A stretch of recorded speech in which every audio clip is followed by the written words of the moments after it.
You want to fight? Come in here. You're in a place where you can fight every day. Either you're going to fight them or you're going to fight us. But you're only going to fight us one time.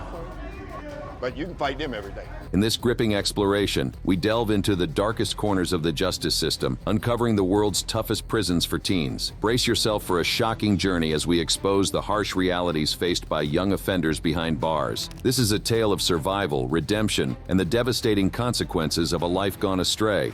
Guantanamo Bay. Guantanamo Bay, also known as Gitmo, is a U.S. detention facility located on the Guantanamo Bay Naval Base in Cuba. It became the center of controversy due to alleged violations of detainees' legal rights and accusations of torture. The camp received suspected members of Al-Qaeda and fighters for the Taliban, eventually holding hundreds of prisoners from various countries without charge or means to challenge their detentions. In 2002, the first detainees arrived at this remote facility, nestled within the confines of the Guantanamo Bay Naval Base in Cuba. The camp, constructed in stages, was designed to house Muslim militants and suspected terrorists captured by U.S. forces. Its purpose was clear: to extract information and prevent further acts of terror. But as the world soon discovered, the reality inside these walls was far from what was initially portrayed. Allegations of human rights violations and torture began to surface, casting a dark shadow over the camp's operations. Detainees were held without charge or means to challenge their detentions, their legal rights seemingly stripped away. The camp quickly became a symbol of controversy and a lightning rod for international criticism. Human rights organizations condemned the alleged abuses and called for the closure of the facility. The U.S. government at the time, however, argued that the detainees were not entitled to constitutional protections or the rights outlined in the Geneva Conventions. As the years went by, the number of detainees grew, with suspected members of Al-Qaeda and fighters for the Taliban finding themselves confined within these walls. The conditions they endured were harsh and unforgiving. Interrogations were carried out, often employing controversial techniques that crossed ethical boundaries. The early years of Guantanamo Bay were marked by a clash between the pursuit of national security and the protection of human rights. The camp became a symbol of the post-9/11 era, where the line between justice and injustice blurred. The shocking reality of life inside these walls was a far cry from the narrative initially presented to the world. As the years passed, the controversy surrounding Guantanamo Bay only intensified. Reports of physical and psychological abuse began to surface, with detainees subjected to harsh interrogation techniques. These methods included waterboarding, sensory deprivation, and prolonged isolation. The aim was to break the detainees, to extract information at any cost. But at what price? International human rights organizations condemned these practices, arguing that they violated the basic principles of human dignity and the prohibition of torture. The detainees themselves became the voices of dissent, resorting to hunger strikes as a desperate plea for attention and justice. Their actions were a cry for help, a way to draw attention to their indefinite detention without charge or trial. The world watched as these men, stripped of their rights, fought for their humanity. In the face of mounting criticism, the United States government made efforts to address some of the concerns. Steps were taken to improve the conditions of detention and to review the cases of detainees. However, these measures fell short of the complete closure of the camp, leaving many unanswered questions and unresolved issues. In 2006, the Supreme Court once again weighed in on the legal status of Guantanamo Bay detainees. In Hamdan versus Rumsfeld, the court ruled that the military commissions established to try detainees violated both U.S. military law and the Geneva Conventions. Despite the controversies, legal challenges, and international condemnation, Guantanamo Bay remains operational to this day. The camp continues to hold detainees, some of whom have been imprisoned for over a decade without charge or trial. The plight of these individuals has led to desperate measures, including hunger strikes, as a means to draw attention to their situation. Hunger strikes have become a powerful form of protest within the walls of Guantanamo Bay. Detainees, feeling hopeless and trapped, have resorted to this extreme measure to shed light on their indefinite detention and the denial of their basic rights. Many have suffered severe physical and psychological deterioration as a result of their prolonged fasting. The United Nations and human rights organizations have expressed grave concerns about the health and well-being of these individuals, calling for immediate action to address their plight. This dreadful prison also holds teenagers linked with terrorist activities like Omar Khadr and Youssef al-Shiri. Born on September 19, 1986, Omar Khadr's life took a dramatic turn when he was captured by U.S. forces in Afghanistan at the young age of 15. Accused of throwing a grenade that killed an American soldier, Khadr was taken to Guantanamo Bay, where he spent a decade in detention. In 2002, when Omar was just 15 years old, his life took a fateful turn. The Khadr family was residing in Afghanistan, where they were actively involved in supporting Al-Qaeda and the Taliban. It was during this time that Omar found himself thrust into the heart of a violent conflict. One day, U.S. forces launched an assault on the compound where the Khadr family was staying. A fierce firefight ensued, and Omar, armed with a grenade, became embroiled in the chaos. Tragically, during the exchange of gunfire, an American soldier, U.S. Army Sergeant First Class Christopher Spear, lost his life. Yusuf al-Shihri, on the other hand, was a Saudi Arabian citizen who was held in Guantanamo Bay detention camps and later became a wanted terrorist. Born on September 8, 1985 in Riyadh, Saudi Arabia, Yusuf was captured at the age of 16 near Kunduz, Afghanistan. He was identified as one of a dozen teenage boys held in the adult portion of the prison. This revelation sent shockwaves through the international community as it became apparent that the United States had detained minors in violation of its own laws. Yusuf, who was only 13 years old at the time of his capture, was thrust into an adult world of violence and despair. After years of confinement and uncertainty, Yusuf al-Shihri's time at Guantanamo Bay took an unexpected turn. On November 9, 2007, Yusuf, along with 13 other men, was repatriated to Saudi custody. Upon his return to Saudi Arabia, Yusuf al-Shihri found himself in the midst of a society that was grappling with the challenges of rehabilitation and reintegration. The Saudi government had implemented a militant rehabilitation program aimed at guiding former extremists back into society. Yusuf, like many others, went through this program, which was designed to counter the allure of radical ideologies. However, it became evident that Yusuf's rehabilitation was not successful. On February 3, 2009, his name appeared on Saudi Arabia's list of most wanted terrorist suspects. It was reported that he was preparing to commit a suicide attack, wearing an explosive belt, when he was killed in a shootout with Saudi police on October 18,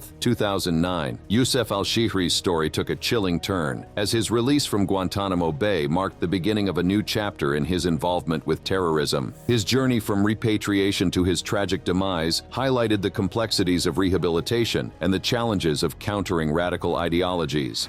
Alcatraz.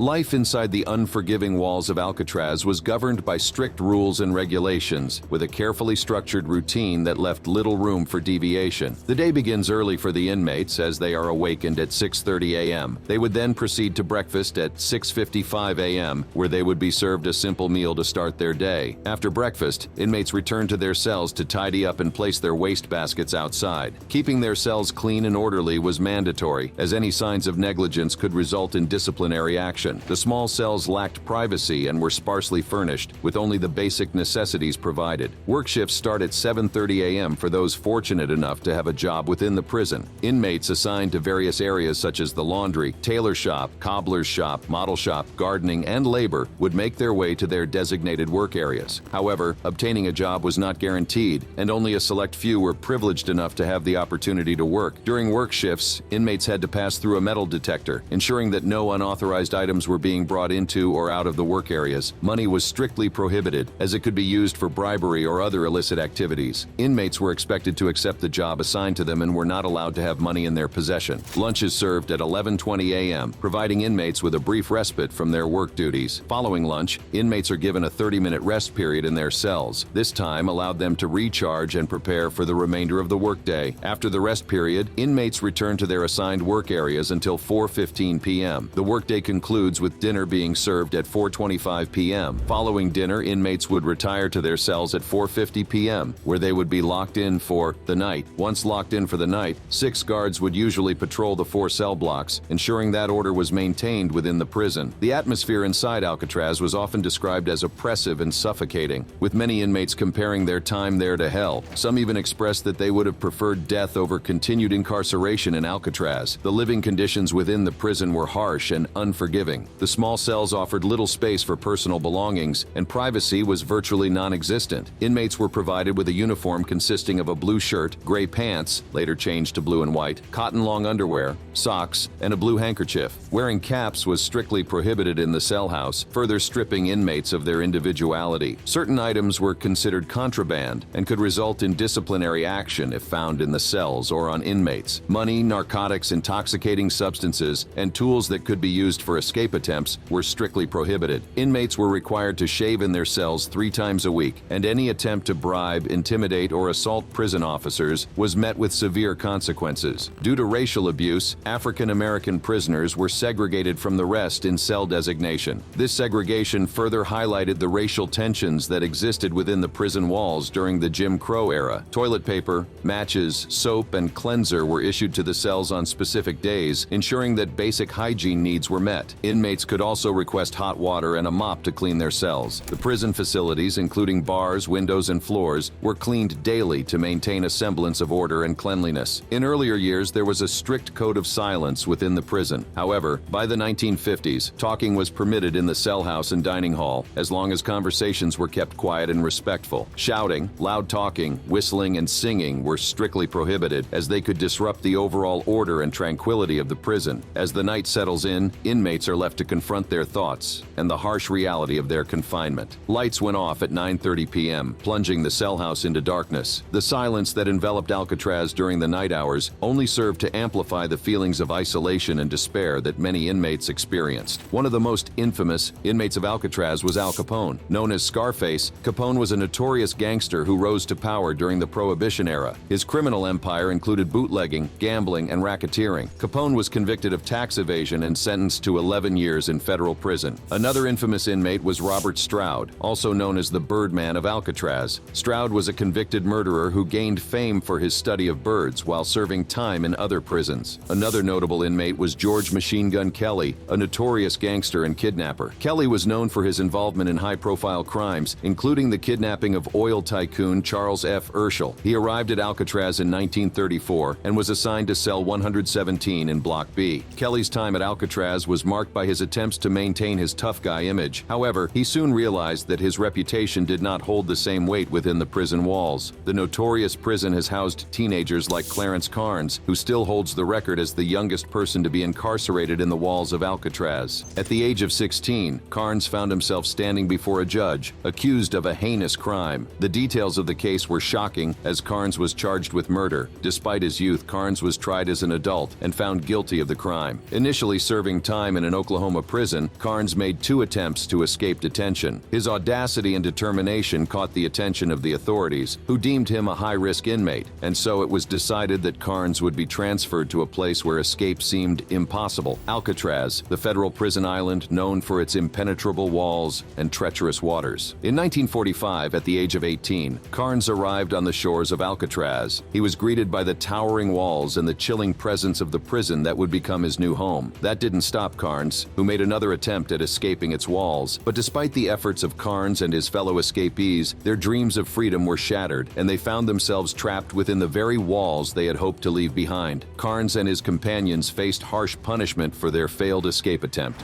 Rikers Island. As New York City's largest jail, Rikers Island has gained a reputation for its inhumane treatment of inmates. Originally spanning less than 100 acres, this foreboding island in the Bronx has grown through landfill to its current size of 413 acres. But how did it come to be the home of one of the world's largest correctional and mental institutions? Rikers Island was named after Abraham Riken, a Dutch settler, and was owned by his descendants until 1884, when it was purchased by the city. Over the years, the island has faced numerous challenges and controversies, making it a symbol of despair and suffering. During the Civil War, Rikers Island served as a military training ground and a place of confinement for Confederate prisoners. Its history is marked by the echoes of conflict and the cries of those who have been unjustly imprisoned within its walls. But it was the expansion of the island through landfill that truly transformed it into a place of dread. Landfill operations began in the early 20th century, gradually increasing the size of the island and creating an isolated and desolate environment. The very ground beneath the feet of the inmates is a reminder of the constant change and upheaval that has defined Rikers Island. As the island grew, so did its reputation for violence, abuse, and neglect of inmates. Lawsuits and investigations have exposed the horrifying conditions that exist within its walls. In recent years, there have been efforts to close down the facility and replace it with smaller jails in each borough. The closure plan aims to reduce the inmate population and improve conditions, but the fight for justice and accountability is far from over. Rikers Island has become a symbol of the failures of our criminal justice justice system. It has been the subject of scrutiny and criticism for its treatment of mentally ill inmates, strip searches, inmate violence, and sexual assault. The stories that emerge from this place are shocking and heartbreaking, revealing a system that is broken and in desperate need of reform. The majority of detainees at Rikers Island are pretrial defendants, awaiting their day in court. However, the conditions inside the jail are far from fair or humane. Inmates are subjected to a system that perpetuates violence, abuse, and neglect. The guards, entrusted with the responsibility of maintaining order and ensuring the safety of the inmates, have instead become purveyors of brutality. In areas without video surveillance, they frequently resort to violence as a means of punishment or retribution. The lack of accountability and oversight in these areas allows for a culture of abuse to thrive. Strip searches, a degrading and invasive practice, are a routine part of life at Rikers Island. Inmates are subjected to these humiliating procedures, often in full view of other inmates and guards. This violation of their privacy and dignity further contributes to the dehumanization that occurs within the walls of the institution. Mental illness is prevalent among the inmate population at Rikers Island, yet the treatment of mentally ill inmates is shockingly inadequate. Instead of receiving the care and support they desperately need, they are subjected to further abuse and neglect. The system fails to provide the necessary resources and services to address their mental health issues, resulting in a cycle of suffering and despair. Inmate violence is another disturbing aspect of life at Rikers Island. The overcrowded and tense environment breeds hostility and conflict among the inmates. Gangs and cliques form, leading to frequent outbreaks of violence. The guards, overwhelmed and understaffed, struggle to maintain control, often resorting to excessive force that only exacerbates the situation. Sexual assault is a pervasive problem within the walls of Rikers Island. Inmates, particularly those who are vulnerable or marginalized, are at risk of being preyed upon by both fellow inmates and guards. The power dynamics within the institution create an environment where sexual violence can flourish, leaving the victims traumatized and without recourse. Tragically, several detainee deaths have occurred at Rikers Island, exposing the dark underbelly of the institution. This prison was home to Khalif Browder. At the age of 16, Browder was charged with third-degree grand larceny. The police testified that he had crashed a stolen bakery truck into a stationary car while joyriding. This incident led to him being charged as an adult in accordance with state law at the time. Browder pleaded guilty to the charges, but later maintained that he was merely a bystander in the incident. As Khalif Browder arrived at Rikers Island, he stepped into a world that would forever change him. The Robert N. Dvorin Center, RNDC, the facility where Browder was held, was known for its deep-seated culture of violence and brutality. Inmates suffered from broken bones, lacerations requiring stitches, and a constant fear for their safety. Life at Rikers Island was far from what Browder had ever imagined. Inmates were responsible for washing their own clothes with soap in a metal bucket, resulting in rust stains on their garments. Browder's mother, Vanita, visited him weekly, providing him with clean clothes and some much-needed snack money. But even with her support, Browder found himself constantly on edge, fearing for his safety. To avoid becoming a target of the violence that plagued Rikers Island, Browder slept on top of his belongings, including his bucket. He felt the pressure to gain physical strength, knowing that it was his only defense against the carceral violence that surrounded him. He started doing pull-ups and push-ups, determined to protect himself. The violence within Rikers Island was not limited to inmate-on-inmate altercations. On October 20th, 2010, Browder experienced a horrifying incident when a gang member spat in his face. In a moment of self-defense, Browder punched the gang leader, which led to him being set upon by 15 gang members. The brutal assault left Browder battered and traumatized. As a result of the fight with the gang members, Browder was placed in solitary confinement for 2 weeks. This was not an isolated incident, as he spent a significant portion of his time at Rikers Island in solitary confinement.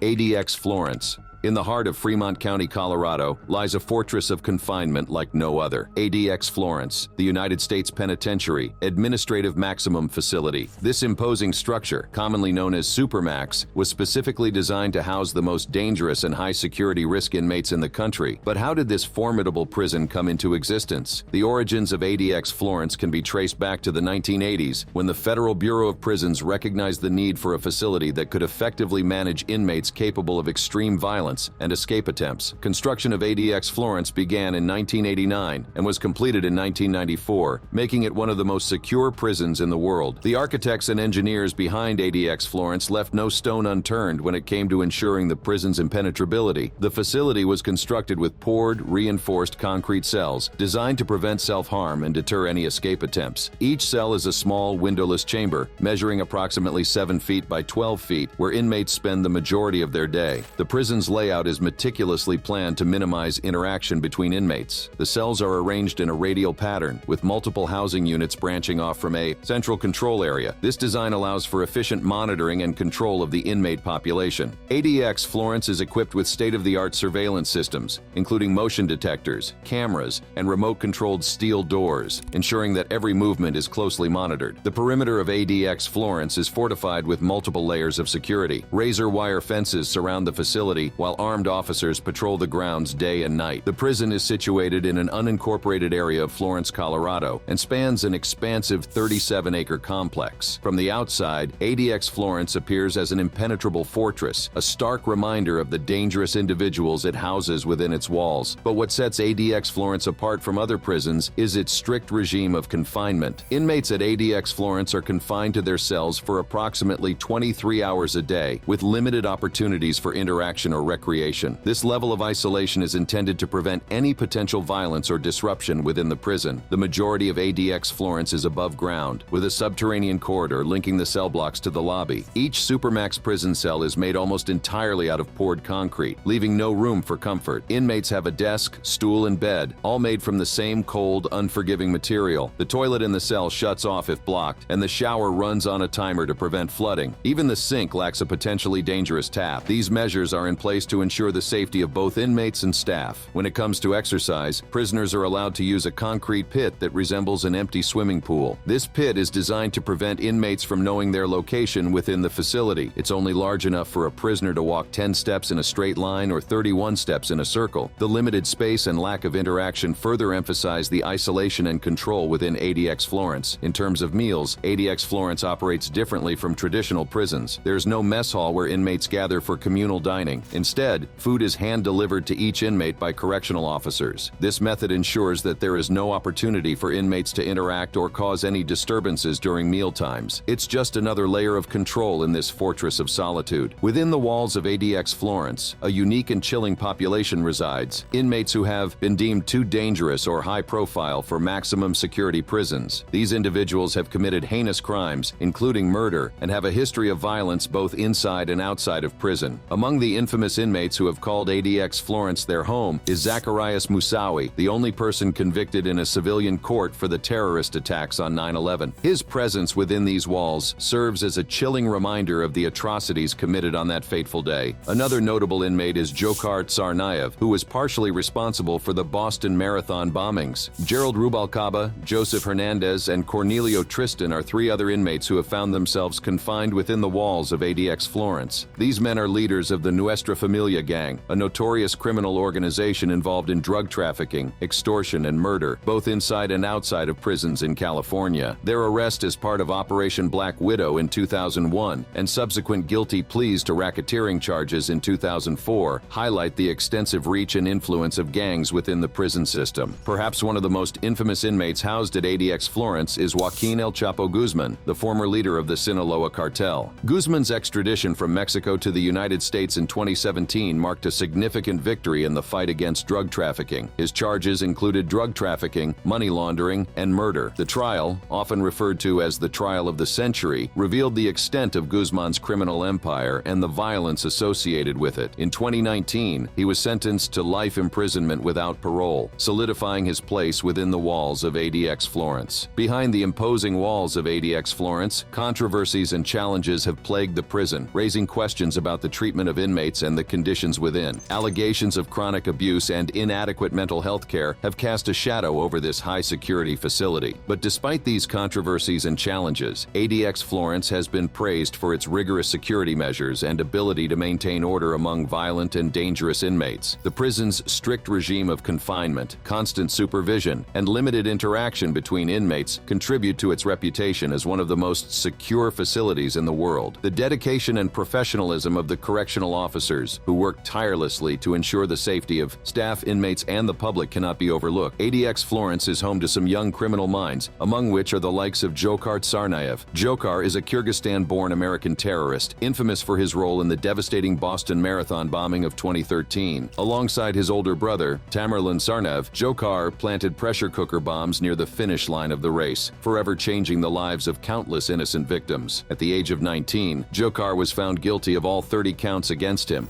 including the use of weapons of mass destruction. 17 of those counts carried the potential for the death penalty, and in May 2015, Dzhokhar was sentenced to death, a punishment fitting for the magnitude of his crimes.